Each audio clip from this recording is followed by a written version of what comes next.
বাংলায় লক্ষ্য পূরণে ব্যর্থ গেরুয়া শিবির। যদিও আসন সংখ্যা কমলেও বাংলায় বিজেপির ভোট শতাংশ বেড়েছে বলেই দাবি বিজেপির রাজ্য সভাপতি সুকান্ত মজুমদারের।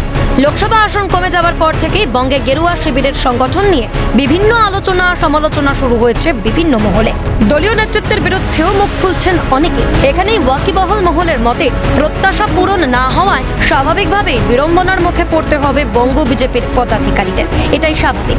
যেমন ভালো ফল হলে তাদের প্রশংসায় পঞ্চমুখ হতেন দলীয় সতীর্থরা, তেমনি পরাজয় হলে তার দায়ও নিতে হবে তাদেরই। সেই মতো এই কঠিন পরিস্থিতিতেও দলকে ঐক্যবদ্ধ থাকার বার্তা দিয়েছেন বিজেপির রাজ্য সভাপতি সুকান্ত মজুমদার। রাজ্যে আসন সংখ্যা কমলেও দমতে নারাজ তিনি, তা কার্যত তাঁর মন্তব্যে স্পষ্ট। বৃহস্পতিবার কলকাতায় এসেই আক্রান্ত দলীয় কর্মীদের পাশে অভিভাবকের মতোই দাঁড়ান তিনি। পাশাপাশি জানিয়ে দেন রাজ্যে ভোট শতাংশ বেড়েছে তাদের। তার মতে 2021-এর থেকে ভোট বেড়েছে। প্রায় 2,33,00,000 ভোট পেয়েছে বিজেপি। শতাংশের নিরিখে 1% ভোট বেড়েছে বলেও জানিয়ে দেন সুকান্ত মজুমদার। বর্তমানে বিজেপির ভোট বেড়ে দাঁড়ালো 39%।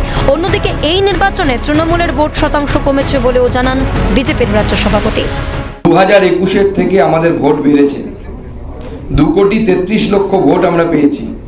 পার্সেন্টেজের বিচারে প্রায় 1% ভোট আমাদের বেড়েছে। 38 ছিল, সেখান থেকে 38.73, যেটা 39-এর কাছাকাছি।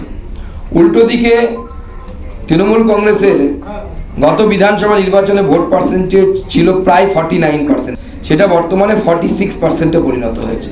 নিজেদের ভোট শতাংশ ধরে রাখতে পারলে অচিরেই বঙ্গের মসনদ দখল করতে পারবে বলেও প্রত্যয়ী সুকান্ত মজুমদার। একই বক্তব্য শোনা গিয়েছে কাঁথের জয়ী বিজেপি প্রার্থী সৌমেন্দু অধিকারীর গলায়। আরো একটু ভালো আমরা আশা করেছিলাম কাঁথি লোকসভা কেন্দ্রে, তো সেটা আমাদের সে আশাটা পূর্ণ হয়নি। তো যেটা ফল হয়েছে সেটা খারাপ নয়। আমরা 7-এর মধ্যে 6টা বিধানসভাতে জয়লাভ করেছি। ব্যাপক চাপা সন্ত্রাস ছিল, সে সমস্ত উপেক্ষা করে মানুষ রায় দিয়েছে। 2021 সাল থেকেই আমরা 7টি আসন ভারতীয় জনতা পার্টি এখানে জয়লাভ করেছিল এবং 21-এ আমরা ততটা সাফল্য পাইনি। এবারে আমরা তার থেকে অনেক বেশি সাফল্য, 15টা আসনে আমরা এই জেলার মধ্যে 16-র মধ্যে 15টা আসন আমরা জিততে পেরেছি এবং আগামী দিনে আমরা 16টি আসন আমরা 2026-এর নির্বাচনে জিতব, এটাই আমাদের অঙ্গীকার। আসন সংখ্যা কমলেও নিজেদের ভোট শতাংশ ধরে রাখতে সফল বঙ্গ গেরুয়া ব্রিগেড। স্বাভাবিকভাবেই বাংলার মানুষের মনে বিজেপি যে ধীরে ধীরে জায়গা করে নিচ্ছে তা বলার অপেক্ষা রাখে না। সংগঠনকে আরও উজ্জীবিত করে শাসকের বিরুদ্ধে লড়াই করে তুললে বিজেপি যে বাংলার মসনদ দখল করতে সচেষ্ট হবে তা বলাই যায়। ক্যালকাটা নিউজ।